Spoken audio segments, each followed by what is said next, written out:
Yesu asifiwe.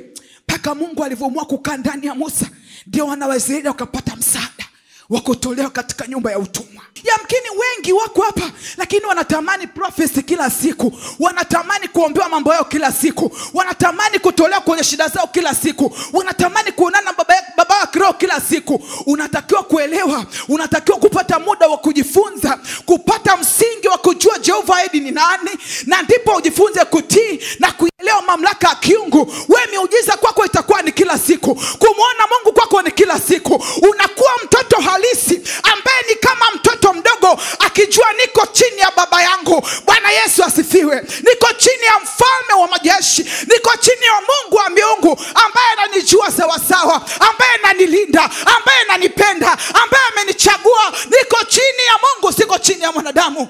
Yawezekana una vita 200, vita 1000, vita za namna gani, lakini tambua uko chini ya mamlaka, na hii mamlaka imeibeba vita yako. Hii mamlaka inahusika na kila kitu cha maisha yako. Hii mamlaka inaongoza maisha yako. Hii mamlaka inabadilisha vitu kwenye maisha yako. Unatakiwa kutambua, kuitambua mamlaka, kuitii mamlaka, kutembea katika mamlaka kama mtoto. Sio kwa habari ya maombi. Alisema amekuwa sababu ya wokovu kwa kila anayetii. Hakuwa sababu ya wokovu kwa kila anayekesha kuomba. Hakuwa sababu ya wokovu kwa kila anayejua kuongea kwa lugha. Hakuwa sababu ya wokovu kwa kila anayejua kuja kanisani. Amekuwa sababu ya wokovu kwa kila anayetii kila anachoelekezwa, kwa kila anayetii kila anachofundishwa, kwa kila anayetii ujumbe wa Mungu. Amekuwa sababu ya wokovu.